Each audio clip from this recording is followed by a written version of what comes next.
Hello guys, welcome back to careers drive YouTube channel. तो दोस्तों, आज हम आपके लिए फिर से एक नई जॉब अपॉर्चुनिटी लेकर आ चुके हैं। तो आज की जो जॉब अपॉर्चुनिटी होगी वो डिलॉयट कंपनी की तरफ से होगी। Deloitte off campus 2024 drive for analyst trainee. जो एनालिस्ट ट्रेनी है उसके लिए डिलॉयट द्वारा ऑफ कैंपस जो ड्राइव है वो निकल चुकी है, और हमें इसी जो जॉब अपॉर्चुनिटी के लिए आज अप्लाई प्रोसेस आपको पूरा देखना है। तो हम इसी वीडियो में जो सारी स्टेप बाय स्टेप सारी चीजें कवर करेंगे इस रिलेटेड, जैसे लोकेशन क्या आएगी, सैलरी कितनी रहेगी, एक्सपीरियंस क्या लगेगा, क्वालिफिकेशंस क्या लगेगा, एलिजिबिलिटी क्राइटेरिया और क्या क्या है। और सबसे महत्वपूर्ण चीज आपको अप्लाई प्रोसेस आपको यहाँ पे लाइव एग्जांपल करके दिखाया जाएगा। तो सबसे पहले इसका ओवरव्यू देख लेते हैं हम।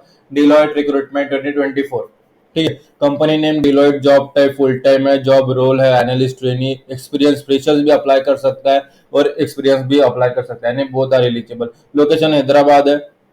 सैलरी की बात करें तो 4 to 6 लाख पर एनम की सैलरी आपको यहाँ पे प्रोवाइड कर सकती है डिलॉयट कंपनी। अगर आपके पास डिजर्विंग स्किल्स हो, अच्छा एक्सपीरियंस हो, तो उससे बेटर भी सैलरी आप प्रोवाइड हो सकती है। Qualification required bachelors and master degree आपको यहाँ पे कंपलसरी है। कम से कम बैचलर्स डिग्री तो होना बहुत जरूरी है। ठीक है। आप एनालिस्ट ट्रेनी हो, आप एनालिस्ट को जब ट्रेन करोगे तो आपको यहाँ पे आपका भी एजुकेशन बैकग्राउंड अच्छा होना चाहिए। तो हम डिटेल में और देखते हैं उसका बैचलर्स डिग्री में क्या क्या चाहिए। बैचलर्स इन इंजीनियरिंग अगर है, cyber security, information technology, computer science, software engineer and और other ancillary circuital and non circuital branches, अगर ऐसा है तो आप इसके लिए अप्लाई कर सकते हो। मास्टर डिग्री की बात करें तो master degree in master in engineer अगर आपका किया हुआ है, मास्टर इन साइंस है, मास्टर इन कंप्यूटर एप्लीकेशन है, साइबर सिक्योरिटी है, कंप्यूटर साइंस है, सॉफ्टवेयर इंजीनियर है, तो आप अप्लाई कर सकते हो। देखो अभी क्या है यहाँ पे कंप्यूटर के जो रिलेटेड फील्ड है वो प्लेन ग्रेजुएशन में भी आती है, जैसे बीसीसीए आता है, बीएससी इन कंप्यूटर साइंस है, बीसीए आता है। तो ये इनमें बैचलर डिग्री नहीं होना, इनमें मास्टर डिग्री होना। ठीक है। जैसा बीएससी का आपने एमसीए किया तो आप इसके लिए एलिजिबल है। टेक्निकल कोर्स की अगर आपके पास बैचलर डिग्री है, जैसे इंजीनियरिंग की, तो आप अप्लाई कर सकते हो। सीजीपीए अगर आप देख सकते हो तो कम्युलेटिव जो ग्रेड पॉइंट एवरेज है CGPA of 60% equivalent with non no current backlog. ठीक है। मतलब 60% जो है वो सीजीपी आपका रहना चाहिए विथ नो करंट बैकलॉग। तो आप इसके लिए अप्लाई कर सकते हैं। इसकी लिंक आपको इस वीडियो के डिस्क्रिप्शन में प्रोवाइड कर दी गई है। जैसे आप उस पर क्लिक करोगे आपके सामने ये पेज ओपन हो जाएगा। ये पेज ओपन होने के बाद आपको यहाँ पे नीचे analyst, risk and financial advisor यहाँ पे पढ़ लेना है, वर्क यू विल डू पढ़ लेना है, फिर योर एक्सपीरियंस क्लाउड इंक्लूड। ये देखो, ये जो ऊपर का जो पॉइंट है ना, analyst, risk and financial advisor, ये इंपॉर्टेंट है, पढ़ लीजिएगा। वर्क क्या रहेगा ये पढ़ लेना है, फिर your experience cloud include could in sorry your experience could include, ये सारी चीजें पढ़ लेना है। क्वालिफिकेशन रिक्वायर्ड क्या क्या है इसमें और अच्छी तरीके से दिया हुआ है। फिर नीचे how to apply Deloitte recruitment पर आना और यहाँ पे अप्लाई नाउ पर क्लिक करना। ये फॉर्म आपको अच्छी तरीके से पहले फिलअप करते हुए पूरा देख लो, बाद में अप्लाई प्रोसेस पर जाना। जैसे अप्लाई नाउ पर क्लिक किया हम नेक्स्ट स्टेप पर आ जाते हैं डिलॉयट। तो देखो USI campus 2022 RFA analyst training Hyderabad. तो यहाँ पे देखो उसके बाद जो में अप्लाई बटन है वहां पर हम क्लिक करेंगे। जैसे हम अप्लाई पर क्लिक करेंगे एप्लीकेशन प्रोसेस आ चुका है। अभी जिनका जो फर्स्ट टाइम अप्लाई कर रहे हैं, फर्स्ट टाइम अप्लीकेंट है, तो यहाँ पे क्रिएट प्रोफाइल पर क्लिक करना है। जैसे आप क्रिएट प्रोफाइल पर क्लिक करोगे तो यहाँ पे कुछ नहीं, रिज्यूमे आपका फिलअप करना है। ठीक है। फ्रॉम डिवाइस पे जाना और अप टू डेट जो रिज्यूमे आपको यहाँ पे फिलअप कर देना। अब जिनका अकाउंट बना हुआ है उन्होंने यहाँ पे ईमेल एड्रेस यहाँ पे फिलअप कर देना है, जिस ईमेल आईडी से आप अकाउंट बनाया था। फिर नीचे पासवर्ड यहाँ पे बाजू में पासवर्ड यहाँ पे फिलअप कर दो। ठीक है। अप्लाई प्रोसेस सेम ही रहने वाली है दोनों के लिए, जो फर्स्ट टाइम अप्लाई किया है, जिन्होंने जो फर्स्ट टाइम अप्लाई किया है या जिन्होंने पहले से अप्लाई किया। देखो ऊपर ही स्टेप है, select your resume, personal information, job specific question, additional information, review and submit. ये प्रोसेस रहेगी। जिनका जो अकाउंट बनाया हुआ है उन्होंने यहाँ पे ईमेल आईडी और पासवर्ड डाल के लॉग इन कर देना। अदरवाइज जो क्रिएट फर्स्ट है तो उन्होंने यहाँ पे फ्रॉम डिवाइस से आपका जो रिज्यूमे है वो आपके यहाँ पे अपलोड कर देना। जैसे आपने रिज्यूमे जो है अपलोड किया है या आपने लॉगिन किया, तो ये सेम प्रोसेस हमारे सामने ओपन हो चुकी है। अभी देखो मैं बताऊंगा जो जो चीज़ आपको यहाँ पे फिलअप करनी है। तो सबसे पहले आप पर्सनल इन्फॉर्मेशन सेक्शन में, तो यहाँ पे देखो फर्स्ट नेम, लीगल नेम आपको यहाँ पे फिलअप कर देना है। फिर मिडिल नेम की कंपनी को जरूरत नहीं, इसलिए हम यहाँ पे फिलअप नहीं करेंगे, आपको फिलअप कर सकते हो। फिर बाजू में लास्ट नेम आपको यहाँ पे फिलअप कर देना, मतलब आपका जो सर नेम है फिलअप कर दो।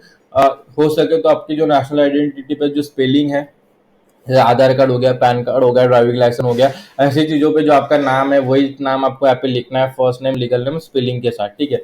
फिर नीचे ईमेल आईडी एक ही फिलअप करना है। अगर आप फर्स्ट टाइम अप्लाई कर रहे हो तो ईमेल आईडी एक ही फिलअप कीजिए। अदरवाइज आपने इसके पहले अगर आपने फॉर्म भरा और जब लॉगिन किया है तो लॉगिन में जो ईमेल आईडी फिलअप की थी वही आपको यहाँ पे फिलअप करनी है। फिर फोन नंबर पे आपका जो 10 डिजिट का मोबाइल नंबर है वो आपको यहाँ पे फिलअप कर देना है। कैंडिडेट फोटो, आपकी जो कैंडिडेट फोटो है वो आपको फिलअप कर देना है, ठीक है। यहाँ पे अभी मोबाइल नंबर आप जब फिलअप करोगे ना तो यहाँ पे देखना प्लस, अगर आप इंडियन सिटीजन हो तो +91 आपका कंट्री कोड है तो वो फिलअप करके आपका नंबर फिलअप करना। हमें अगर आप बाहर की भी देश से हो तो आपको बाहर के देश से और आप हमारा ये वीडियो देख रहे हो तो अपने कंट्री कोड पहले लिख देना, प्लस आपका जो भी कंट्री कोड है, बाद में आपका 10 डिजिट का नंबर। फिर नीचे कैंडिडेट फोटो, फिर नीचे जो है एड्रेस फिलअप कर दीजिए, फिर कंट्री, उसके नीचे स्टेट, उसके बाजू में सिटी, उसके बाद नीचे जिप कोड और उसके बाजू में जेंडर, ये सारी जो है वो फिलअप कर दीजिए। फिर नीचे आएंगे, फिर हाई स्कूल एजुकेशन पूछा गया है तो हाई स्कूल में अगर आपने 10th आपका किया है तो 10th आपका जो है बोर्ड का नाम फिलअप कर दीजिए। परसेंटेज कितने मिले थे वो आपको यहाँ पे फिलअप कर देना है। फिर यहाँ पे ईयर ऑफ कंप्लीशन, तो यहाँ पे कैसे, सबसे पहले हम क्या फिलअप करेंगे, मंथ फिलअप करेंगे। तो हमारा जो है वो यहाँ पे अप्रैल हमने फिलअप कर दिए, ये डाल के अप्रैल, जो भी मंथ हो उसका फर्स्ट लेटर आप वहाँ पे डालोगे तो सिलेक्ट हो जाएगा, नहीं तो आप ऐसे चेंजेस भी कर सकते हो, ठीक है। फिर बाजू में आना है, जो ईयर है वो आपको यहाँ पे फिलअप कर देना है। अच्छी तरीके से फॉर्म फिलअप करना है, कोई भी दिक्कत नहीं होनी चाहिए। बाद में आप जाओगे board, name of 12th board, ठीक है। हाँ देखो यहाँ पे नीचे आए, हाँ यहाँ पे देखो फिर से उस फॉर्म में रिफ्रेश हुए तो आप देख सकते हो यहाँ पे स्टेट गैप है तो स्टेट आप में यहाँ पे फिलअप कर देना है, नॉट रिक्वायर्ड है। तो यहाँ पे नीचे जो है ईयर ऑफ कंप्लीशन वो सिलेक्ट हो गया। फिर नेम ऑफ 12th बोर्ड आपको यहाँ पे फिलअप करना है, जो 12वीं का जो बोर्ड है, ठीक है। फिर नीचे परसेंटेज अचीव्ड, कितने परसेंटेज है वो आपको यहाँ पे सिलेक्ट कर देना है। फिर नीचे यहाँ पे ईयर ऑफ कंप्लीशन, ठीक है, तो जो भी आपका है वो यहाँ पे सिलेक्ट कर दो। इतना होने के बाद नीचे आना है, बैचलर्स डिग्री आपके पास है तो यस कर दीजिए। फिर यूनिवर्सिटी, फिर यहाँ पे रिफ्रेश हो गया है वो जो जो फॉर्म है वो रिफ्रेश हो गया है। जब आप 12th का जो है वो फिलअप करोगे तो रिफ्रेश हो जाता है फिर से। फिर बैचलर्स डिग्री यहाँ पे आपको फिलअप करनी है, आप अगर आपका कंप्लीट है तो यस कीजिए, अदरवाइज नो कीजिए। फिर यूनिवर्सिटी फिलअप करना है, फिर जो करंट कॉलेज की सिटी है वो फिलअप करना है, नीचे ब्रांच सिलेक्ट करना, बाजू में एजुकेशन लेवल। फिर आपका जो रोल नंबर है आपको यहाँ पे फिलअप कर देना। फिर एग्रीगेट स्कोर कितना उसमें मिला था वो आपको यहाँ पे फिलअप कर देना है। सारी जो चीज़ें वो आपको यहाँ पे फिलअप कर देना। फिर ईयर ऑफ कंप्लीशन और do you any back paper, अगर कुछ है तो यस कीजिए, अदरवाइज नो कीजिए। फिर नीचे पोस्ट ग्रेजुएशन अगर किया तो यस कीजिए, अदरवाइज नो कीजिए।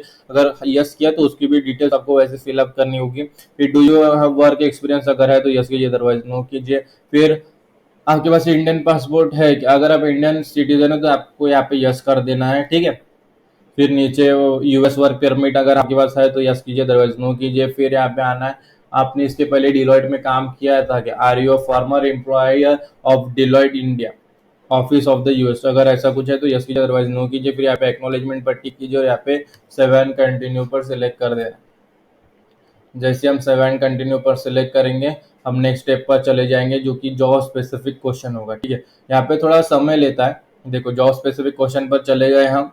फिर हम क्या करेंगे, यहाँ पे नीचे बस कुछ नहीं करना, जॉब सबमिशन डिटेल में आपको रिज्यूमे चूज फाइल पर क्लिक करना और अपने जो डिवाइस से अप टू डेट रिज्यूमे है वो आपको यहाँ पे अपलोड कर देना है। रिज्यूमे अपलोड हो गया, यहाँ पे फाइल नो चूज फाइल की जगह फाइल नेम आ जाती है। फिर नीचे आना और यहाँ पे जो क्वेश्चन है, what percentage of time are you willing to travel, अगर ट्रैवल कर सकते हो तो यहाँ पे यस कीजिए, अदर देखो नहीं कर सकते तो नॉन कीजिए, या तो परसेंटेज आप अप टू 50 अप टू 70% जो है वो फिलअप कर दीजिए और यहाँ पे 7 कंटिन्यू पर जो है वो क्लिक कर दीजिए। अभी हम नेक्स्ट स्टेप पर चले जाएंगे जो कि एडिशनल इन्फॉर्मेशन होगा। तो एडिशनल इन्फॉर्मेशन में देखो यहाँ पे प्रोफेशनल सर्टिफिकेट अगर आपके पास है तो यहाँ पे पूछा गया यस कीजिए। अगर आपने यहाँ पे यस किया तो आपको यहाँ पे नीचे certificate name, proficiency number, ID, issue date, expiry date यहाँ पे फिलअप करना है। अगर नहीं है तो यहाँ पे नो कर दीजिए और यहाँ पे 7 कंटिन्यू पर क्लिक कर दीजिए। जैसे आप 7 कंटिन्यू पर क्लिक करोगे हमारी जो सारी स्टेप्स है वो कंप्लीट हो जाएगी और जो आखिरी स्टेप है हमारी वो होगी रिव्यू एंड सबमिट की। तो यहाँ पे ओपन हो चुका है, समझे, तो यहाँ पे ओपन हो चुका है। अभी क्या करेंगे हम, देखो अभी जो भी इंफॉर्मेशन आपने इसके पहले फिलअप की थी वो इंफॉर्मेशन हम यहाँ पे रिव्यू करेंगे। तो यहाँ पे कॉन्टेक्ट इन्फॉर्मेशन में first name, last name, preferred email ID, phone number, gender, education history, work history. फिर नीचे देखो यहाँ पे क्या हुआ, कंप्लीट हो गया, वर्क हिस्ट्री कंप्लीट हो गया। ये था फर्स्ट सेक्शन जो कि पर्सनल इन्फॉर्मेशन के अंतर्गत आता है। लेकिन अगर आपको इसमें चेंजेस करने, आपको लगता है कुछ गड़बड़ी हो गई है, नेम हो गया, नंबर, कुछ भी ईयर वगैरह चेंज हो गया, कुछ भी मिस्टेक हो गई है, तो आपको नीचे आना। और यहाँ पे देखो वर्क हिस्ट्री के नीचे एडिट का ऑप्शन है, वहां पर आप एडिट पर जाओगे तो आप सीधा पर्सनल सेक्शन पर चले जाओगे, और पर्सनल सेक्शन में जाने के बाद आपकी जो चेंजेस है वो कर सकते हो। अटैचमेंट में अगर आपने जो फिलअप किया था वो भी आप हर सेक्शन में उसके नीचे एडिट लिखा है वो आप कर सकते हो। जॉब स्पेसिफिक क्वेश्चन में भी एडिट जॉब स्पेसिफिक क्वेश्चन है, यहाँ पे आप फिलअप कर सकते हो। फिर नीचे आपको यहाँ पे एडिशनल इन्फॉर्मेशन पूछी गई है, उसमें भी आप एडिट कर सकते हो। मतलब हर सेक्शन में जो भी इन्फॉर्मेशन है, personal information, job specific question, additional information, तीनों सेक्शन के नीचे जो सेक्शन स्टार्ट होता है उसके एम के नीचे एडिट लिखा है, एडिट पर जाओगे तो वो सेक्शन आप उसे चेंजेस कर सकते हो। ठीक है, जब आपका कंफर्मेशन हो जाए कि आपकी जो इन्फॉर्मेशन है वो सही है, चेंजेस करनी थी चेंजेस कर लिए, जब आपका कंफर्मेशन हो गया कि 100% आपकी जो इन्फॉर्मेशन है वो सही है स्पेलिंग के साथ, तो यहाँ पे सबमिट का ऑप्शन है, तो यहाँ पे आप जो है वो सबमिट पर क्लिक कर दीजिए। जैसे आप सबमिट पर क्लिक करोगे हमारा जो फॉर्म है वो अच्छी तरीके से सबमिट होना चालू हो जाएगा।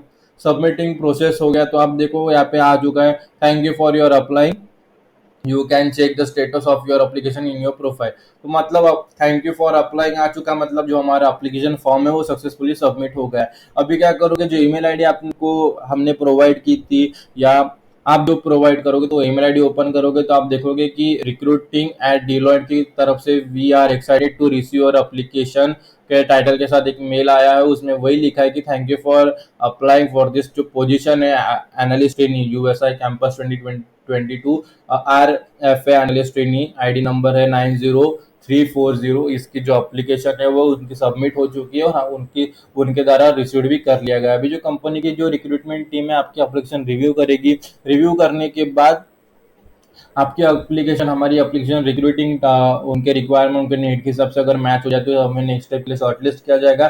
जब शॉर्टलिस्ट करेंगे तो शॉर्टलिस्ट करने के बाद क्या होगा, वो हमें मेल भेजेंगे। तो थोड़ा लंबा प्रोसेस है, उसके लिए समय भी लग जाता है, हफ्ते 10 दिन लग जाता है, तो उनके ऊपर है। ठीक है, तो लेकिन हमारा जो फॉर्म है वो सक्सेसफुली कंप्लीट हो चुका है। अगर आप अपने जो पोजीशन है, ठीक है, तो आप चेक करना चाहते हो तो आप क्लिक हियर पर भी चेक कर सकते हो, नहीं किया तो भी चलता है, वो मेल भेज ही देंगे।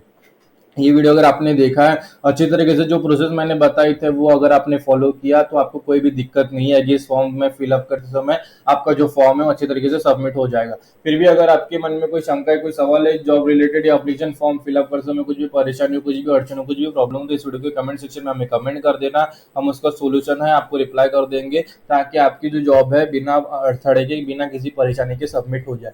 और अपने दोस्तों के साथ ये वीडियो शेयर कीजिए जिन्हें जॉब की तलाश है, जो जॉब ढूंढ रहे हैं। अगर आप अपनी तरफ आई अपॉर्चुनिटीज अपने दोस्तों के साथ शेयर करोगे तो उनकी तरफ आई अपॉर्चुनिटीज भी आपके साथ शेयर की जाएगी वो उनके तरफ से। ठीक है, तो आज की वीडियो में इतना ही, फिर मिलेंगे अगली वीडियो में एक नए जॉब अपॉर्चुनिटी के साथ। तब तक के लिए स्टे ट्यून। और ये वीडियो आप सभी ने पूरा देखा इसलिए आप सभी कहते हैं जिससे धन्यवाद।